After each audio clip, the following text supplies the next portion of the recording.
Aunque tal vez parezca que se encuentre un poco fuera del mandato que nos ha sido encomendado por el Congreso, creemos preciso puntualizar algún tanto nuestro concepto de la revolución y las premisas más acusadas que a nuestro juicio pueden y deben presidirla. Se ha tolerado demasiado el tópico según el cual la revolución no es otra cosa que el episodio violento mediante el que se da al traste con el régimen capitalista. Aquella no es otra cosa que el fenómeno que da paso de hecho a un estado de cosas que desde mucho antes ha tomado cuerpo en la conciencia colectiva. Tiene la revolución, por tanto, su iniciación en el momento mismo en que, comprobando la diferencia existente entre el estado social y la conciencia individual, ésta, por instinto o por análisis, se ve forzada a reaccionar contra aquel. Por ello, dicho en pocas palabras, conceptuamos que la revolución se inicia. Primero, como fenómeno psicológico en contra de un estado de cosas determinado que pugna con las aspiraciones y necesidades individuales. Segundo, como manifestación social cuando, por tomar aquella reacción cuerpo en la colectividad, choca con los estamentos del régimen capitalista. Tercero, como organización, cuando sienta la necesidad de crear una fuerza capaz de imponer la realización de su finalidad biológica. En el orden externo, merecen destacarse estos factores. A. Hundimiento de la ética que sirve de base al régimen capitalista. B. Bancarrota de este en su aspecto económico. C. Fracaso de su expresión política, tanto en orden al régimen democrático como a la última expresión, el capitalismo de Estado, que no otra cosa es el comunismo autoritario. El conjunto de estos factores, convergentes en un punto y momento dado, es el llamado a determinar la aparición del hecho violento que ha de dar paso al período verdaderamente evolutivo de la revolución. Considerando que vivimos el momento preciso en que la convergencia de todos estos factores engendra esta posibilidad prometedora, hemos creído necesaria la confección de un dictamen que, en sus líneas generales, siente los primeros pilares del edificio social que habrá de cobijarnos en el futuro. Concepto constructivo de la revolución. Entendemos que nuestra revolución debe organizarse sobre una base estrictamente equitativa.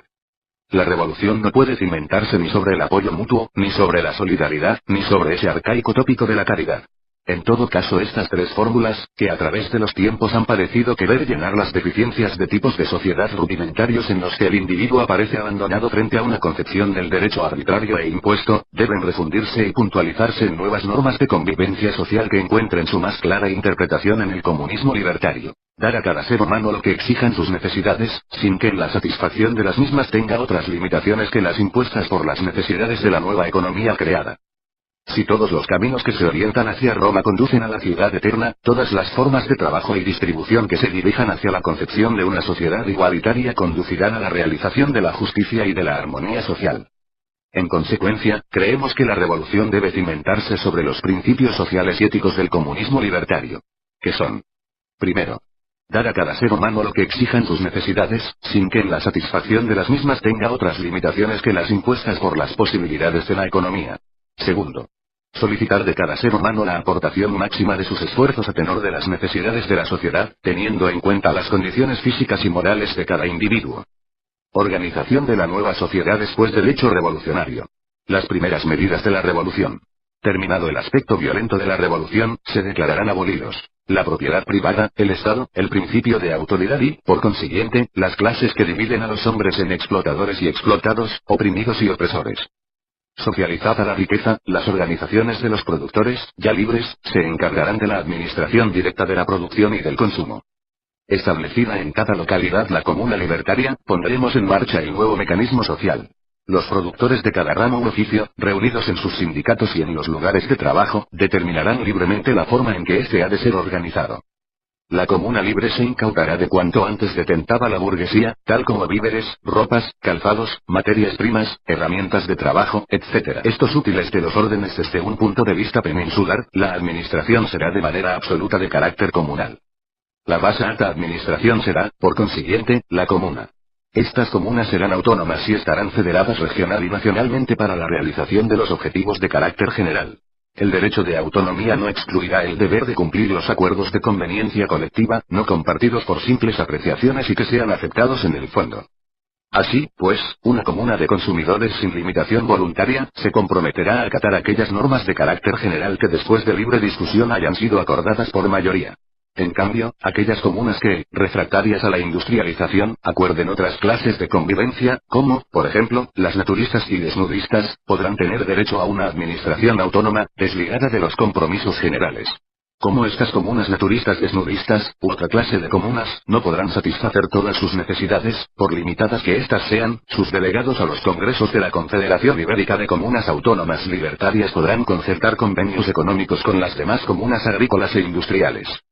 En conclusión proponemos la creación de la comuna como entidad política y administrativa. La comuna será autónoma, y confederada al resto de las comunas. Las comunas se federarán comarcal y regionalmente, fijando a voluntad sus límites geográficos, cuando sea conveniente unir en una sola comuna pueblos pequeños, aldeas y lugares. El conjunto de estas comunas constituirá una Confederación Ibérica de Comunas Autónomas Libertarias.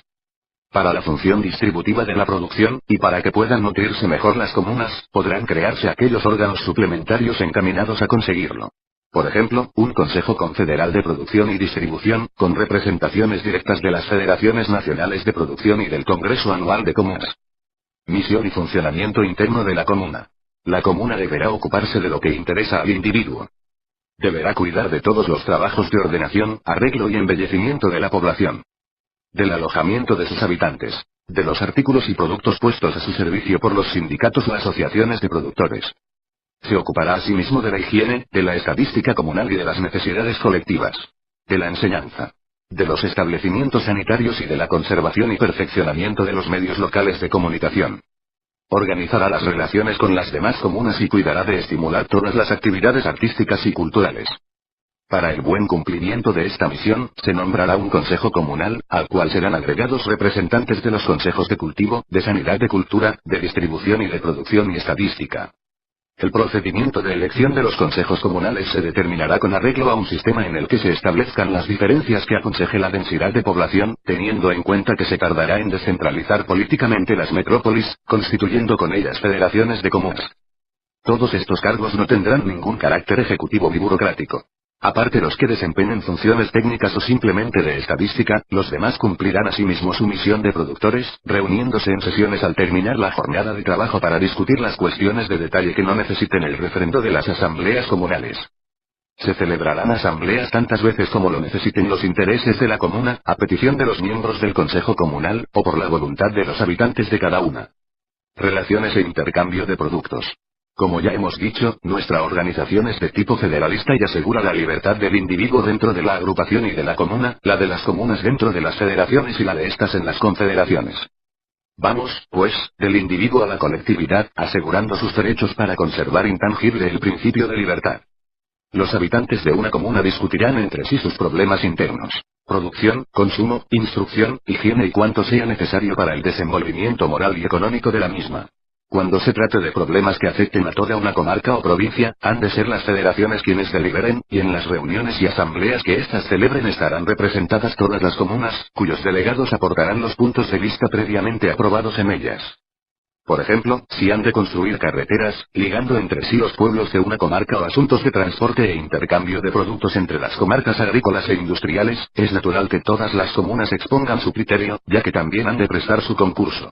En los asuntos de carácter regional será la Federación Regional quien ponga en práctica los acuerdos, y estos representarán la voluntad soberana de todos los habitantes de la región. Pues empezó en el individuo, pasó después a la comuna, de esta a la federación y, por último, a la confederación. De igual forma llegaremos a la discusión de todos los problemas de tipo nacional, ya que nuestros organismos se irán complementando entre sí. La Organización Nacional regulará las relaciones de carácter internacional, estando en contacto directo con el proletariado de los demás países, por intermedio de sus respectivos organismos, ligados, como el nuestro, a la Asociación Internacional de los Trabajadores. Para el intercambio de productos de comuna a comuna, los consejos comunales se pondrán en relación con las federaciones regionales de comunas y con el Consejo Confederal de Producción y Distribución, reclamando lo que les haga falta y ofreciendo lo que les sobre. Por medio de la red de relaciones establecidas entre las comunas y los consejos de producción y estadística, constituidos por las federaciones nacionales de productores, queda resuelto y simplificado este problema. En lo que se refiere al aspecto comunal del mismo, bastarán las cartas de productor, extendidas por los consejos de taller y de fábrica, dando derecho a que aquellos puedan adquirir lo necesario para cubrir sus necesidades.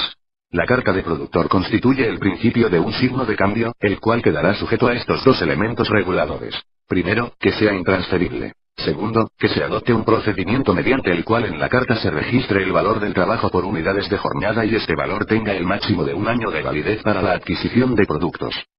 A los elementos de la población pasiva serán los consejos comunales los que les facilitarán las cartas de consumo. Desde luego, no podemos sentar una norma absoluta. Debe respetarse la autonomía de las comunas, las cuales, si lo creen conveniente, podrán establecer otro sistema de intercambio interior, siempre que estos nuevos sistemas no puedan lesionar, en ningún caso, los intereses de otras comunas. Deberes del individuo para con la colectividad y concepto de la justicia distributiva. El comunismo libertario es incompatible con todo régimen de corrección, hecho que implica la desaparición del actual sistema de justicia correccional y, por tanto, los instrumentos de castigo, cárceles, presidios, etc. Conceptúa esta ponencia que el determinismo social es la causa principal de los llamados delitos en el presente estado de cosas, y, en la generalidad de los casos, este dejará de existir. Así, pues, consideramos. Ha tomado cuerpo en la conciencia colectiva. Tiene la revolución, por tanto, su iniciación en el momento mismo en que, comprobando la diferencia existente entre el estado social y la conciencia individual, ésta, por instinto o por análisis, se ve forzada a reaccionar contra aquel. Por ello, dicho en pocas palabras, conceptuamos que la revolución se inicia. Primero, como fenómeno psicológico en contra de un estado de cosas determinado que pugna con las aspiraciones y necesidades. Se ha tolerado demasiado el tópico según el cual la revolución no es otra cosa que el episodio violento mediante el que se da al traste con el régimen capitalista. Aquella no es otra cosa que el fenómeno que da paso de hecho a un estado de cosas que desde mucho antes, aunque tal vez parezca que se encuentre un poco fuera del mandato que nos ha sido encomendado por el Congreso, creemos preciso puntualizar algún tanto nuestro concepto de la revolución y las premisas más acusadas que a nuestro juicio pueden y deben presidirla. Individuales. Segundo. Como manifestación social cuando, por tomar aquella reacción cuerpo en la colectividad, choca con los estamentos del régimen capitalista. Tercero. Como organización